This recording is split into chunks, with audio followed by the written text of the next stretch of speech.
প্রথমটি হচ্ছে দলীয়করণের বিরুদ্ধে, আর দ্বিতীয় যে লাইনটি সেটি হচ্ছে পলিটিক্যালি কশাস বাট একাডেমিক ক্যাম্পাস। অর্থাৎ ঢাকা বিশ্ববিদ্যালয়ে যেহেতু ঢাকা বিশ্ববিদ্যালয়ে আজকে 104 বছর বয়স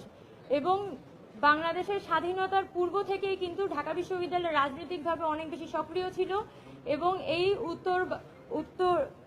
এই পূর্ব কি বলা যায় মানে আমাদের এই ভারতবর্ষে দেখা যায় রাজনীতির যে গতিধারা সেটা নির্ধারণে কিন্তু ঢাকা বিশ্ববিদ্যালয় একটা অসম্ভব গুরুত্বপূর্ণ ভূমিকা পালন করেছে, যেটা আসলে অস্বীকার করার কোনো উপায় নেই। তবে আজকে 104 বছর বয়সে এসে আমরা খেয়াল করছি যে এখানে এমনভাবেই ক্যাম্পাসটি রাজনীতিকৃত হয়েছে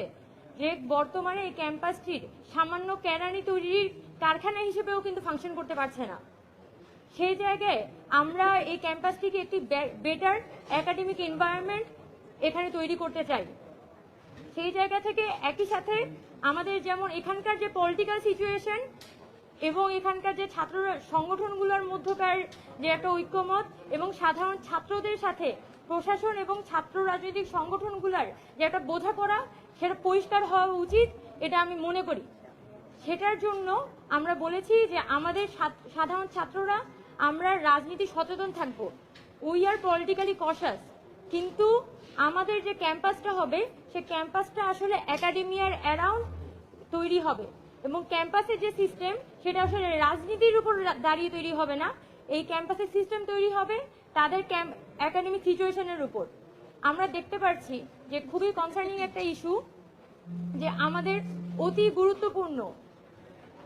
একটা ঐতিহাসিক ডাকসু নির্বাচন আগামী 9 সেপ্টেম্বর আয়োজিত হতে চলেছে, কিন্তু খুবই দুঃখজনকভাবে আমাদের বেশিরভাগ ডিপার্টমেন্টেরই কিন্তু পরীক্ষা এবং যে অনেক স্টুডেন্ট আছে যারা কিন্তু এই ডাকসু ইলেকশনে পার্টিসিপেট করার ব্যাপারে অংশগ্রহণ করার ব্যাপারে অত্যন্ত আগ্রহী ছিলেন, কিন্তু তাদের semester final, year final, PL চলছে,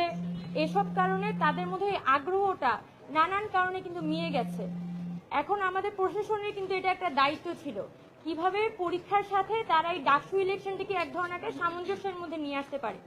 কিন্তু আমরা সেই জায়গায় দেখেছি যে ডাকসুকে আমাদের প্রশাসনও এক ধরনের একটা রাজনৈতিক ট্যাগ দিতে চায়, এটাকে ছাত্রদের প্রতিনিধিত্বের একটা ফোরাম না বানিয়ে বরং একটা ছাত্র সংগঠনগুলোর মধ্য থেকে একটা নেতৃত্ব তৈরির কারখানা হিসেবে ডাকসুকে প্রতিষ্ঠিত করতে চায়। ফলাফল হিসেবে আমরা দেখছি যে এখানে ডাকসু ইলেকশনকে কেন্দ্র করে আমাদের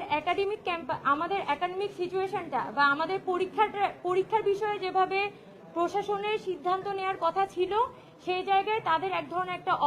অপারগতা আমাদের চোখে পড়েছে। ফলাফল হিসেবে সাধারণ শিক্ষার্থীরা যারা আরো বেশি স্বতঃস্ফূর্তভাবে এই ইলেকশনের মধ্যে পার্টিসিপেট করতে পারত, মনোনয়ন ফর্ম তুলতে পারত, তাদের মধ্যে অনেকেই কিন্তু তাদের জায়গা থেকে ব্যাক অফ করেছেন এবং তারা মনে করেন যে এই মুহূর্তে এই ডাকসুটা শুধুমাত্র কিছু পলিটিক্যাল পারপাস সার্ভ করবে।